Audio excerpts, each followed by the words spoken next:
In the last episode, we talked through some of your number one biggest songwriting struggles, and we are just going to continue that in this episode. Let's talk about it.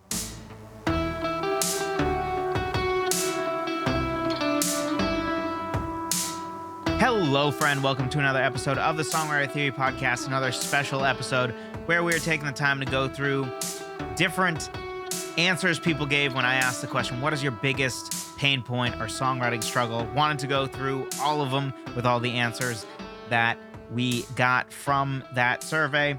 So it's a little bit of a different episode. This isn't usually how we do things, but I figured it would be good to address every single one of them if I could. So we're doing that in this episode. And hey, there's a good chance that some of these struggles that for other people are their number one songwriting struggle is going to be yours as well. So I'm sure there will be helpful stuff in here for you, even if you are not somebody that responded to this survey. Also, be sure to grab my free guide, 20 different ways to start writing a song. It's a cheat sheet that will give you, 20 different ways to start a song so you can kick writer's block to the curb. Check it out, songwritertheory.com/free guide. Finishing recording my songs. I've started many projects, but have not gotten many release ready. And the true answer to this is I don't know that I am qualified to give advice on finishing recording songs, because while I do not struggle finishing writing songs, I do struggle immensely with finishing recording songs. Now, as somebody who has gotten better at this and am on track to have probably a pretty good year at the end of this year, beginning of next year for actually releasing music for the first time in a while, I will give my advice that is based on how I have gotten better about this. And so one thing is reduce the friction to record. So for me, I say famously, if you've listened for a while, you know this about me. I have tons of songs that I will get to completely recorded except for vocals. Like legitimately, if I could snap my finger and have every vocal recorded that for any song that I have recorded otherwise, I could release probably 30 songs tomorrow. Vocals is what gets in my way. And the reason for that is the friction to record vocals is much higher than the friction to record basically anything else. So let's give keyboard, for example. I have a real piano upstairs. I don't mic that. Why? Because miking a piano is a giant pain. These days, virtual instruments sound really great. Honestly, sound better than real pianos half the time, especially if you don't have a professional real studio. I'd have to keep my piano perfectly in tune, which is a giant pain, costs a lot of money. There's so many reasons that I just use this keyboard. This is the exact keyboard that I use when I'm recording piano parts. The friction to that is like nothing. I'm in the basement. My wife and daughter could be sleeping right now, and I can even make enough noise to speak to you, and I'm not going to wake them up. My wife, if she's awake, can probably hear me if she's like listening through the air vents. But I could play this keyboard and it's totally silent. I just put my headphones on, I turn the volume down, and I'm just hearing what's getting recorded in. There's no sound at all. It's all via MIDI, right? The friction to do that is nothing. In fact, when I'm done recording this, or, the next one, if I end up recording a few more of these responding to your biggest issue, I might actually do that at like 11 o'clock at night. The friction to doing that is basically nothing. So for you, figure out what is causing friction for recording and try to remove it as much as possible. To go back to vocals, right? Because maybe that's a good example of where I do have friction. So how have I removed it? One is I moved my vocal booth to be really close to my computer. So now I can just click record, step 2 feet, and then there's my mic right there. What I want to do to reduce the friction even more is to build out my vocal booth in a way that I have a mouse and a screen inside of the vocal booth, and I can literally click record and I don't even have to move.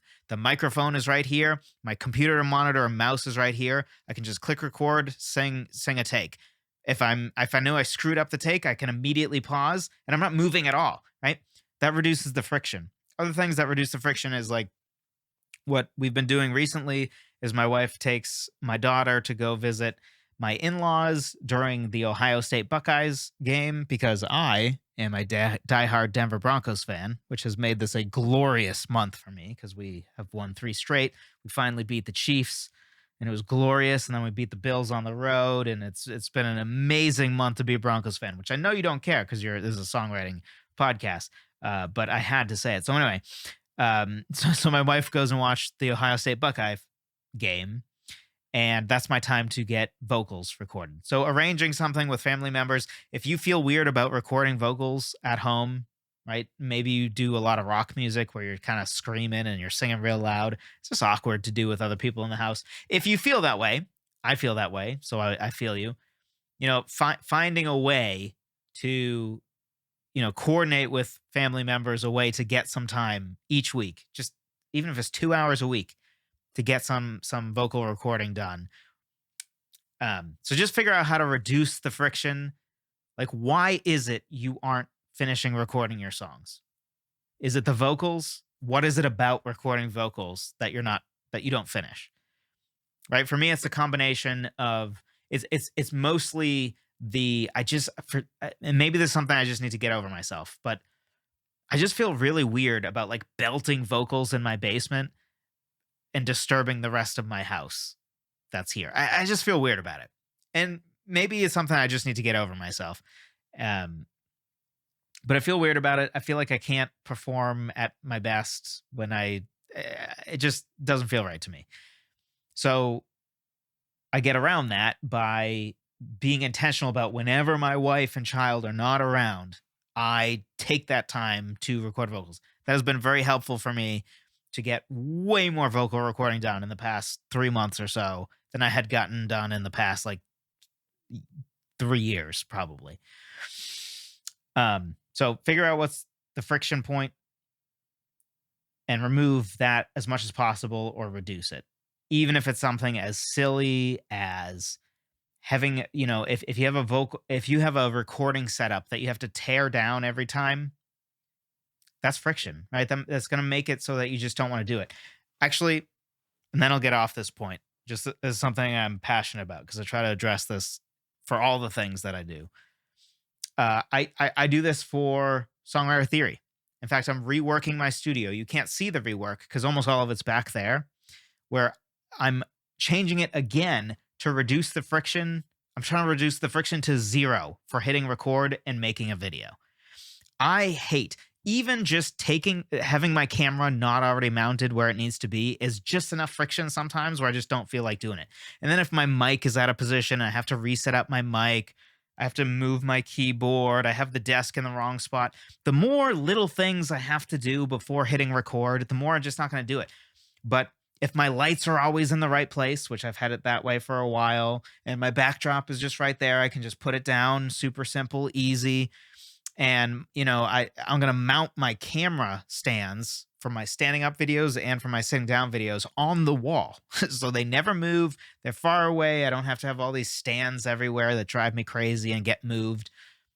All of that is for the same reason that you're talking about or presumably for finishing recording your songs. It's all based on how do I reduce the friction to do the things I want to do and need to do to as close to 0 as I can make it. Right? If you have a chocolate bar in the middle of your counter, the friction to eating that chocolate bar is 0.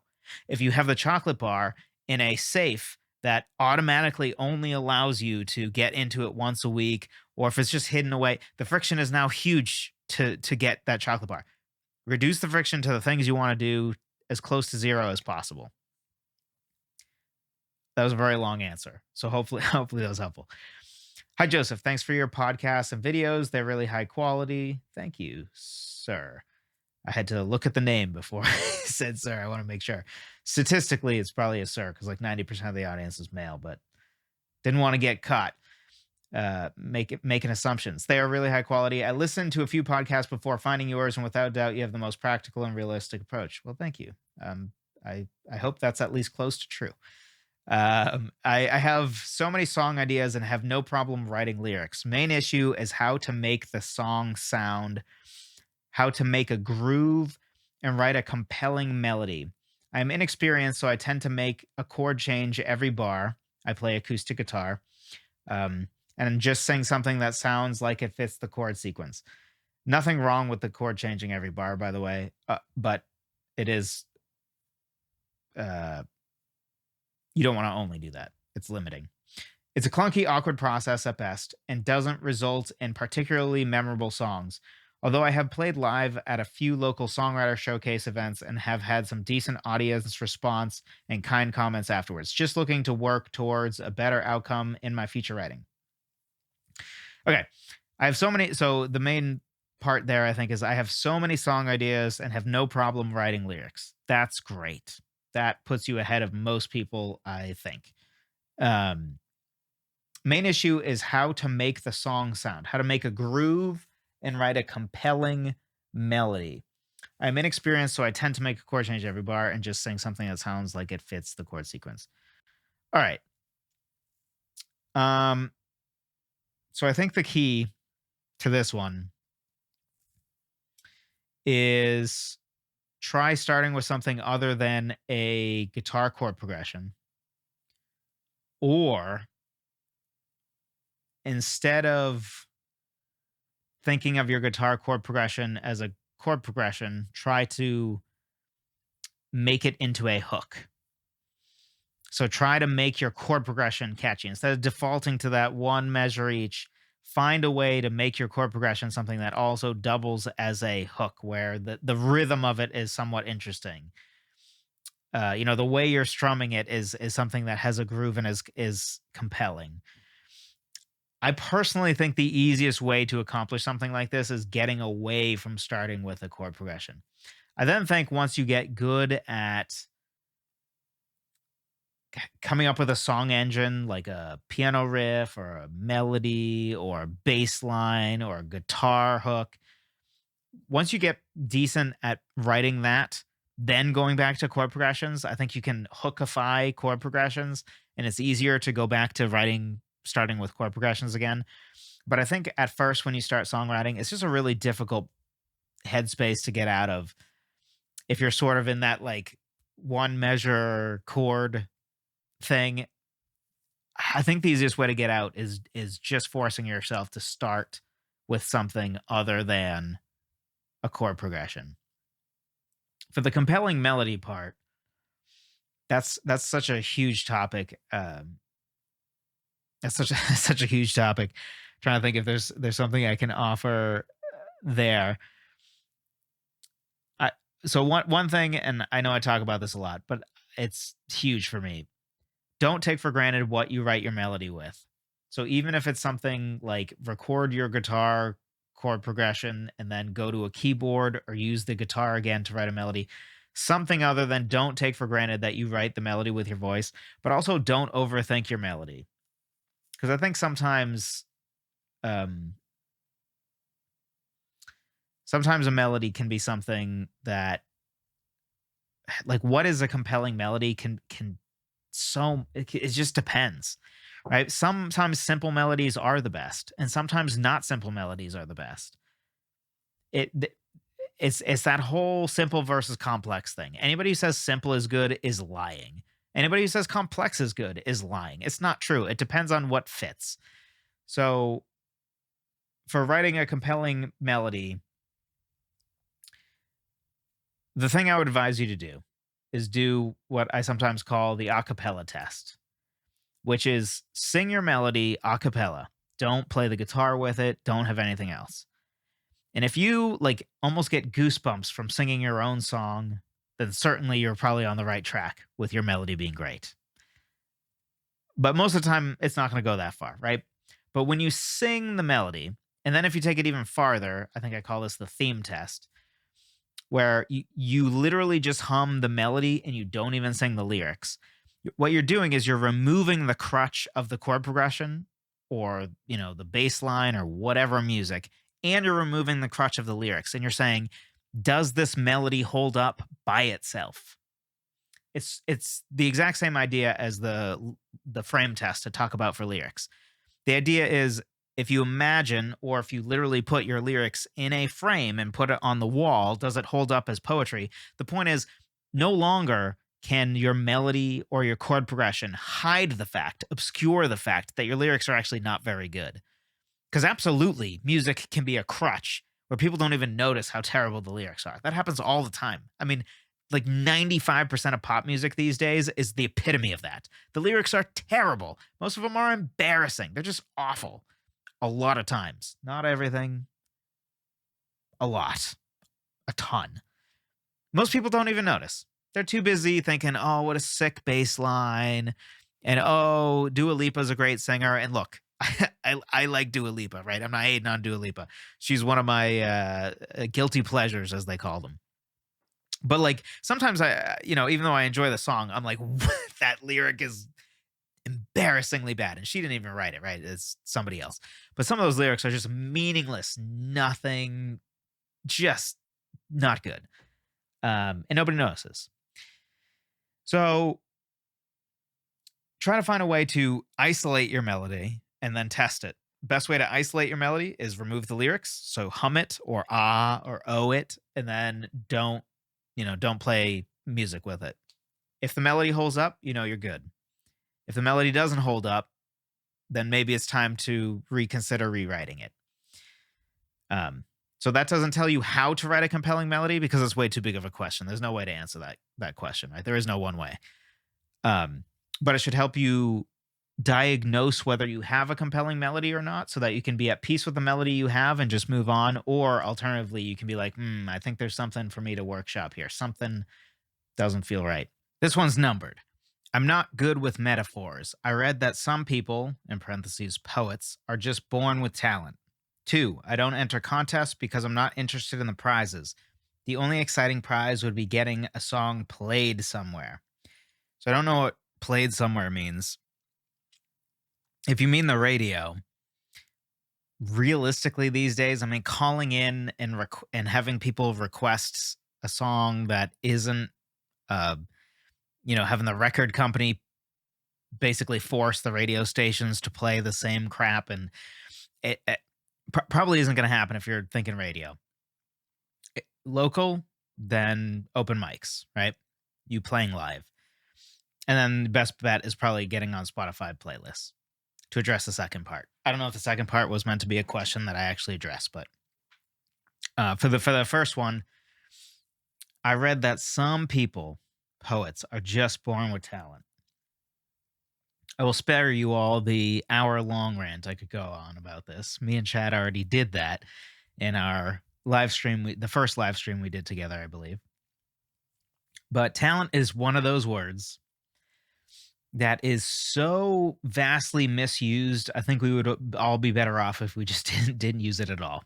Because it's almost always, probably 95% of the times I hear the word talent, it is being misused. An example I think of is, I think it's Josh Groban that, forgive me if this story is inaccurate, but I think the story is something like some lady went up to him and said, wow, God blessed you with so much talent. And he got mad about it because in his mind, he worked for it, right? He took lessons for years. He worked at his craft constantly. So to then just attribute it to just some talent that you were blessed with and didn't work for is insulting. Now, while I don't disagree with the lady's basic idea that, like, of course, God blessed him with some talent, sure. But he probably worked really hard and maximized that talent. Talent is a factor, especially if you want to be like the best ever, right? Probably you don't end up becoming Freddie Mercury without a good amount of talent and hard work. You don't end up being Michael Jordan or Peyton Manning or Tom Brady without some talent as well as incredible work ethic. But talent doesn't determine your destiny. Talent just is an accelerant, right? If you're more talented, you might get better faster at something. It's the whole, I might have started soccer at 5, but because I was just average talent wise, or maybe even below average, I don't know. Somebody who was above average talent wise might have started at 10, and by 12, they were already better than me, right? Just more talented. Um, but it still requires a lot of hard work, and they probably weren't going to go pro unless they worked way harder than I did and had more talent than I did. So first of all, the idea that poets are just born with talent, ridiculous. Of course, there's an element of talent when it comes to language. Some of us like language more than others. Some of us are maybe more, some of us are going to be more articulate than others. Some are going to have a bigger but even bigger vocabulary. Even that, you work for that. That's not a talent. You're not just like born with a big vocabulary.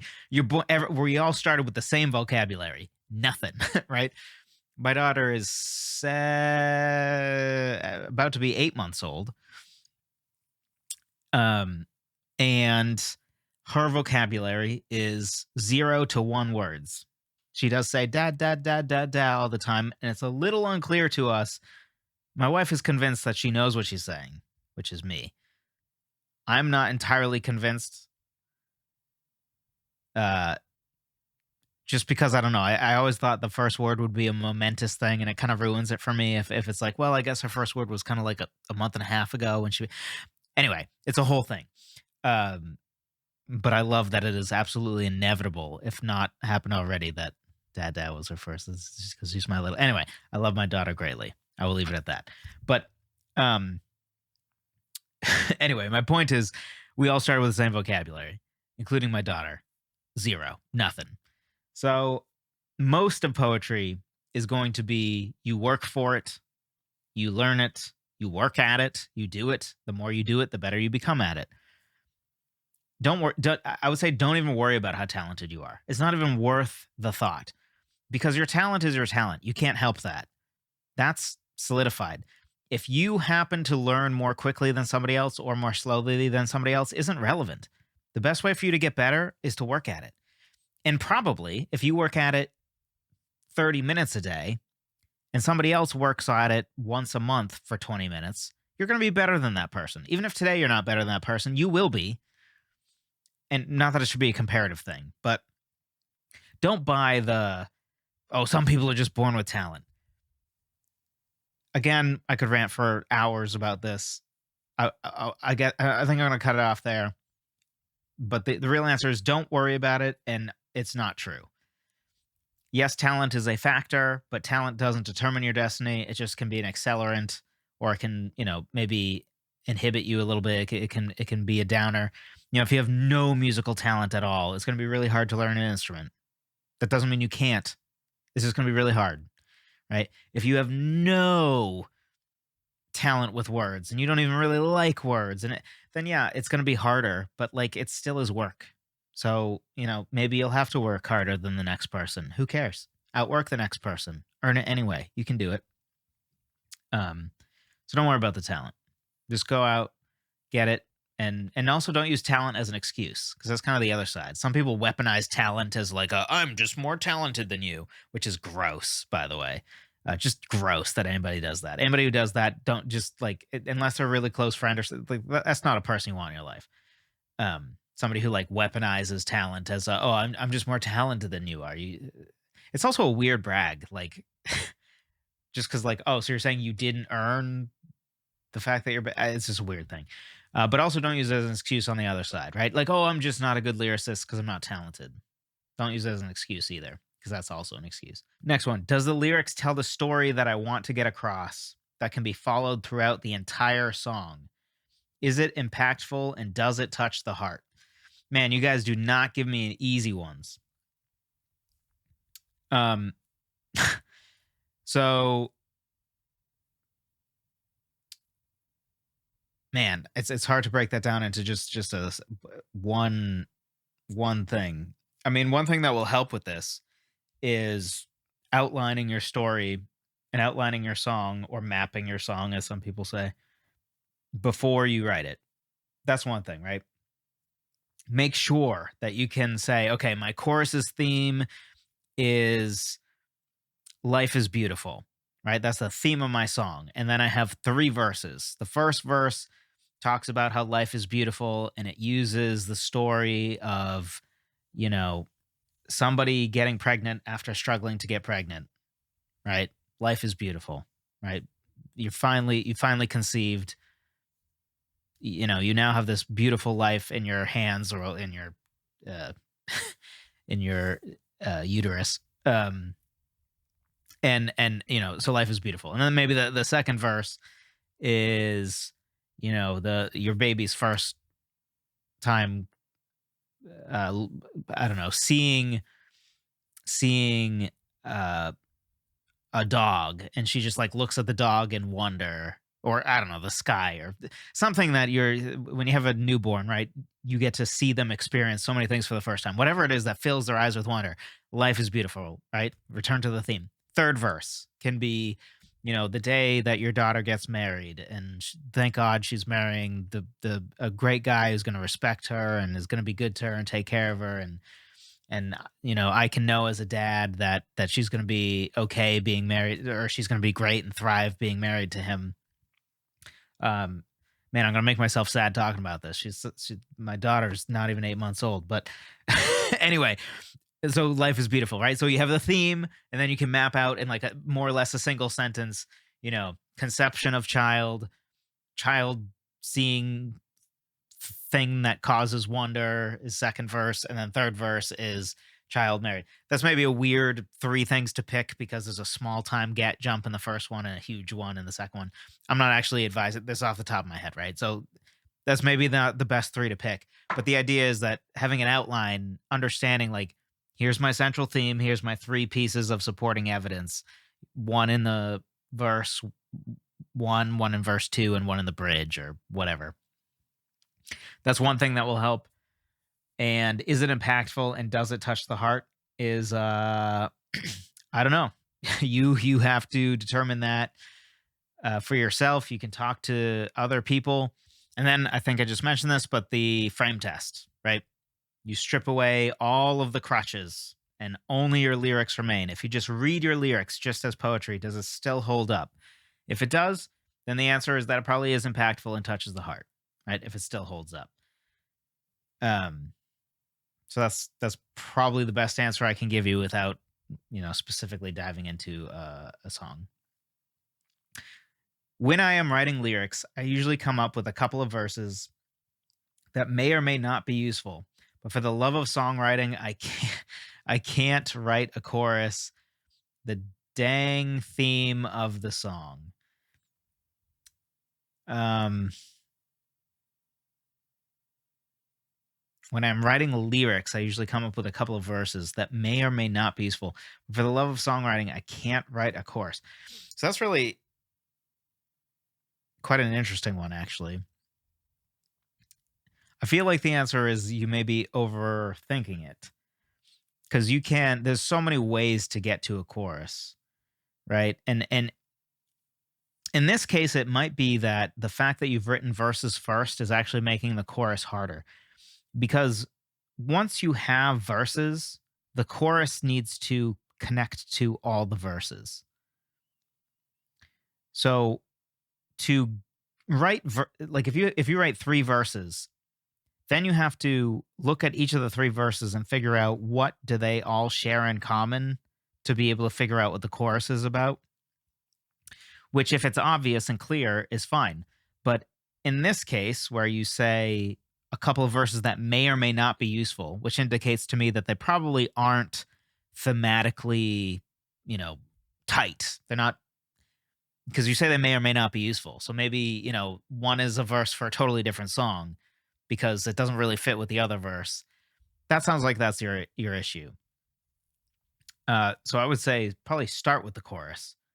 Start with the main theme. Like, what's the main theme of the song? What is in one line? What's the hook line, or the title line, or the title of the song, right? And then the title of the song usually is going to be your central idea or theme, which then should be the thing fleshed out in your chorus. and then figure out what's a story I could tell in all my different verses that fleshes out this main theme that is in my chorus. Or what are three pieces of evidence that support my thesis in my chorus, if you want to see it in a more scientific way, perhaps. I Again, without talking individually one on one, there's only I have to make assumptions, right, as to what the issue is. But it sounds like a try to come up with like a song title first or the theme first, write the chorus first, and then do verses. Forcing yourself not to write verses until you have a chorus is probably the answer. Also, you may be overthinking the chorus. It feels like you have to be overthinking the chorus just because I'm not saying I wouldn't say the chorus is the easiest part of the song to write, because I'm not that's probably not true, and it has a lot of pressure on it. I understand that, because if the chorus sucks, then your song's just kind of screwed. It's kind of like melody, right? If your melody or your chorus are terrible, nothing else matters. Melody is king, chorus is king. It's the reality. We can like it or not like it, but that's the reality. So I understand that, but when I think of the most difficult parts of songs to write for most people, it's usually like the second verse, because maybe they said too much in the first verse, or they just really don't know what else to say besides what was in the first verse already, but there's this other verse that they have to write. But the chorus is just the idea, right? The main idea. So there's probably some overthinking going on as well. But again, I try starting with the chorus. Melodies are always big. Between a limited vocal range and staying near the chords 1, 3, or 5. Also says major 3 or implied major 3 because it's all uppercase, but I'm going to assume you mean minor 3 based on the context. It seems like major key. So I'm going to assume you mean minor 3, but maybe that's not even important. My melodies can feel overly similar, or unless you're saying the 1, 3, or 5 of the chord. Maybe that's what you mean. So my melodies can feel overly similar. Second, maybe bigger is doing better with extensions, sus, slash, and other chord types, and having those drive melodies, dynamic changes, etc. Perhaps expanding the range and length of the chord changes and adding more borrowed chords. All right, there's more, but I think we're gonna cut it off there because the second part seems like it's totally a different point. So, melodies. Limited vocal range, staying near the chords are the two main parts. So on the limited vocal range, I would say A, work with what you got. Just embrace it, right? We embrace what you have. Also, you can work on your vocal range. There's lots of great ways to do it. Chris Lipe is totally my guy when it comes to vocal stuff on YouTube. He doesn't need me at all. He's crushing it. And I am a tiny, tiny fish, and he's at the point where like you can talk to a lot of music people and they just know who Chris Lipe is. Dude's incredible. He has amazing stuff out there for making your voice better. I believe he has several videos on growing your vocal range. I can't attest to those videos specifically because I'm not sure that I've watched those specifically. How I grew my vocal range was I picked a song that scraped the top end of my vocal range, and I would sing it over and over and over again until I got good and confident at singing that note. Right. So at first, I think the first song I ever chose, what was at the edge of my vocal range, was an F. And by the end, I was at tenor high C. So I improved my range by a fifth, give or take. Because some days I can hit higher. It depends, too. Like my vocal range was probably at its peak when I was singing all the time in college. Right now, it's like getting back towards it because I'm doing a lot of recording, but I'm not in choirs anymore. So it's not like I sing every day the way I did in high school and college. So it fluctuates, right, to a degree. But a great way to grow your range is, for me, that worked, right? Just make sure you're not straining yourself or singing incorrectly, and don't go like a third above your highest note, right? That you're just not going to hit it. You're going to hurt your voice. Pick the edge of your vocal range until it's comfortable. Hit it over and over again. So that's how you increase your vocal range. Your vocal range is far from static. Far from static. It absolutely can be changed radically, even. Um, but also, while you have the vocal range you have, embrace it, work with it, right? And then staying near the chords. Now, when you say staying near the chords, I'm not entirely sure what you mean by that. If you mean that almost all of your melody notes are simply notes in the chord, and because you're using basic triads, that's only 3 notes, right? So if you have a triad of like, C major, there's only 3 notes in that chord. So if you stay near all the notes in that chord, really, I'm not entirely sure what you mean by that. Just because like there's nothing wrong with staying near the notes of the chords. And in fact, you can't is a strong word. A melody will not sound right if it doesn't feature notes that are contained within the chord. So if you have a C major chord which has C, E, and G, if the entire melody on top of that is just like A and B, that probably isn't going to work. Maybe it would work because the B then would just work as an extension of the C major chord and make it a major 7 chord. Sure. But generally speaking, if you have one measure of a C major chord, probably around 50% or more of the melody notes by time will be one of those 3 notes. Usually your melody does heavily feature the notes in your chord. Now you need to use non-chord tones, so you need to get away from it, but there's nothing wrong with staying near the chords. Unless I'm misunderstanding what you mean by staying near the chords. Um, Maybe you just mean that it feels like the main note you hear in the chord. So let's say you're playing a G major chord on the guitar. I would say the main note you usually hear in a G major chord on the guitar is like the low G or the high G. Like those are the 2 main notes that stand out because you usually hear the highest note and the lowest note the most. And it feels like you are not only singing a note in a G major chord, but you are singing specifically the G, which is the main note that's standing out within the chord you're playing. And then when you play the C major chord, let's say you play with an open E in the bass, right, on your lowest string, and then you're singing that E. Maybe that's what you mean. In that case, just use another note where you're making sure that you don't just always commit to the most obvious note within the chord that stands out. Like when you're playing that guitar chord, work on picking out, play a G major chord and try to pick out all 3 of the notes. And then those 3 notes up an octave or down an octave if you have the range for it.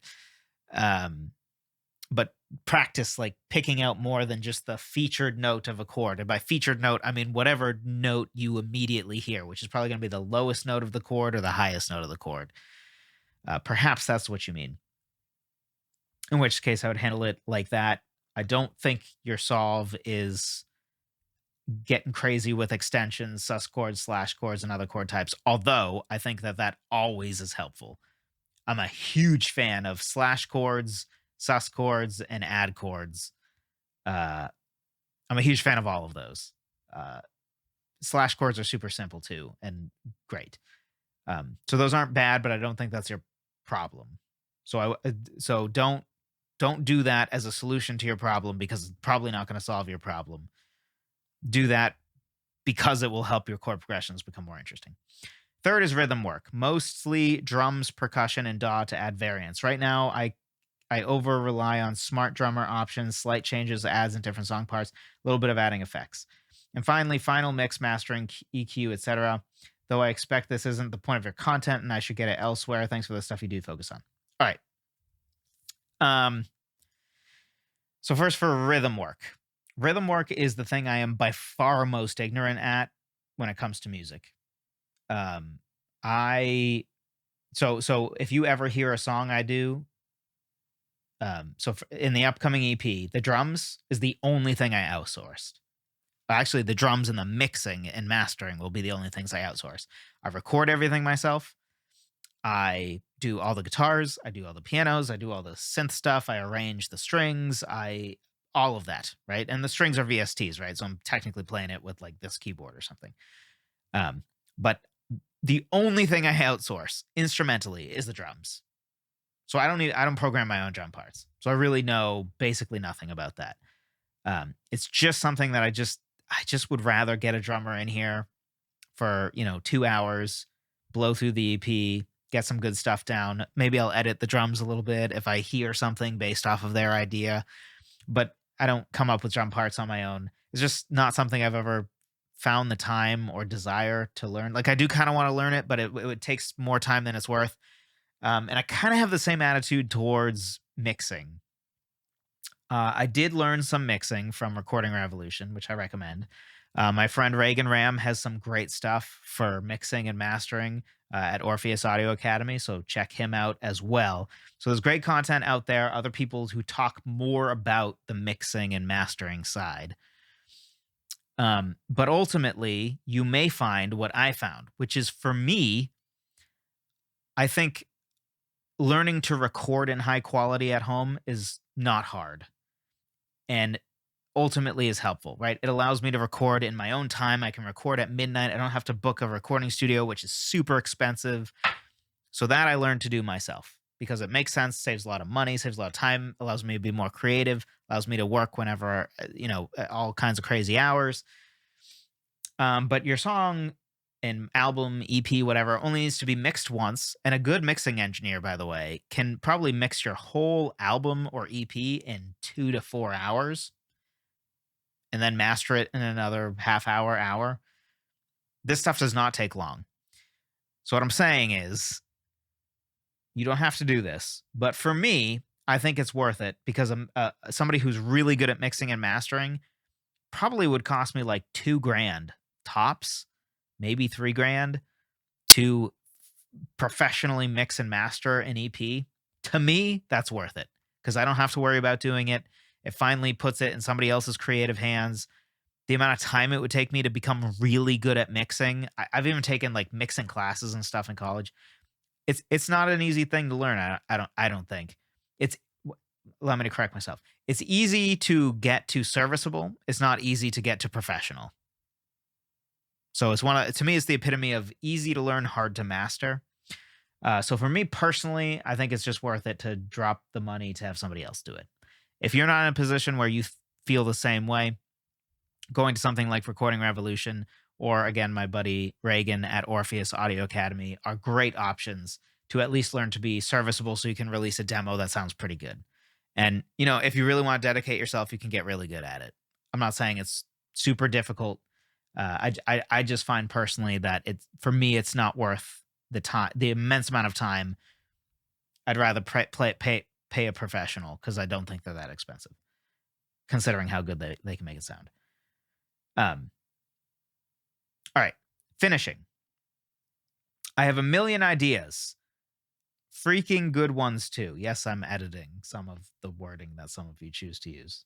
We keep it clean here. I'll get the hook down or a killer riff, and somehow the crap always remains incomplete. I get discouraged, I think, at some point in the process and lose focus.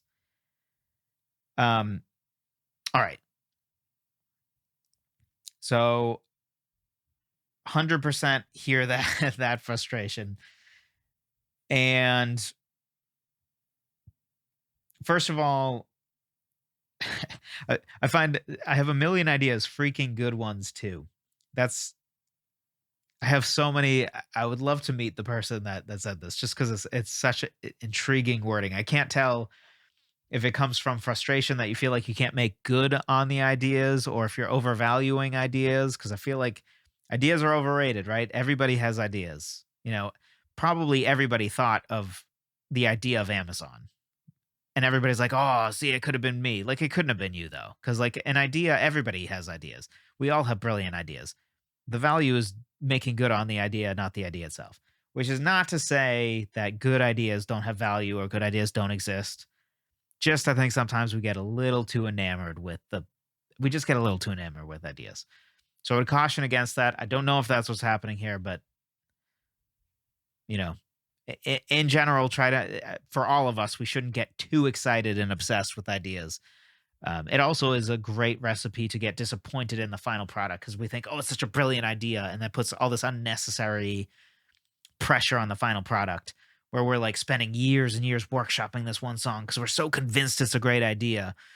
When it's like, maybe it is a great idea, but we're not the right person to write a song, or we just will never write a great song off of that idea. Or maybe we need to write 10 songs off that one idea. And until we get to the 10th song we write off of that one idea, the first 9 will be crap.